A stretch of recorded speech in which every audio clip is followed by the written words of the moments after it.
తాకట్లో ఉన్న మీ బంగారాన్ని విడిపించి ఆ రోజు ఆన్లైన్ రేటుకి కొంటాం. Sharma gold company.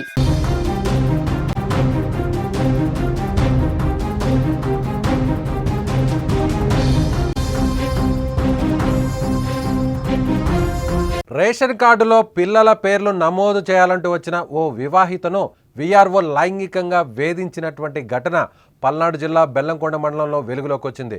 రేషన్ కార్డులో పేర్లు మార్పులు చేర్పుల కోసం వివాహిత కొద్ది రోజుల నుంచి దరఖాస్తు చేసుకుంది. వీఆర్ఓ వెంకయ్య నాగిరెడ్డిపాలెం గ్రామంలో కొన్నేళ్లుగా ఒక గది అద్దెకు తీసుకొని అందులో ఉంటున్నాడు. ఆఫీస్కు వెళ్ళి వచ్చిన తర్వాత ఆ గదిలోనే ఉంటూ అర్జీదారులను అక్కడికే పిలిపించుకుంటూ కార్యకలాపాలు సాగిస్తుంటాడు. వారం రోజుల కిందట వివాహిత వీఆర్ఓ వద్దకు వస్తుండగా కాలయాపన చేస్తూ పలుమార్లు తిప్పాడంటూ, ఇక తన కోరిక తీరిస్తేనే సంతకం పెడతానంటూ ఆమెను వేధించినట్లుగా తెలుస్తుంది. దీంతో 2 రోజుల కిందట వీఆర్ఓ ఉంటున్న గది వద్దకు వివాహిత వెళ్లి ఆయన వేధింపులను సెల్ ఫోన్లో వీడియో తీసి పోలీస్ స్టేషన్లో ఫిర్యాదు చేసింది. ఆమె ఫిర్యాదు మేరకు వీఆర్ఓపై పోలీసులు కేసు నమోదు చేశారు. దీనిపై తహసీల్దార్ టి ప్రవీణ్ కుమార్ స్పందించారు.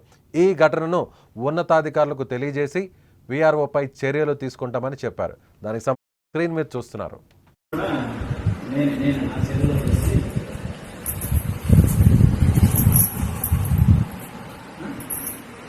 నన్ను ముట్టుకోవద్దని చెప్పాను. నేనెవరా? నా ఇష్టం. నేను తినడానికి ఏం తేలా. నాకేమొద్దు.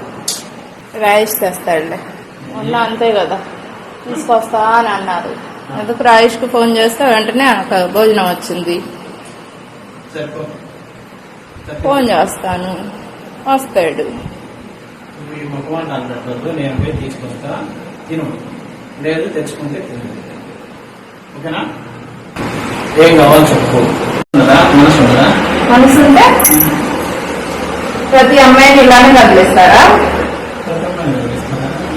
మరి నాకు 100 మంది 1000 మంది వస్తుంటారు. అది నా నన్ను కదిలించావుగా. ఎందుకు కదిలించావు? అదే దేనికి?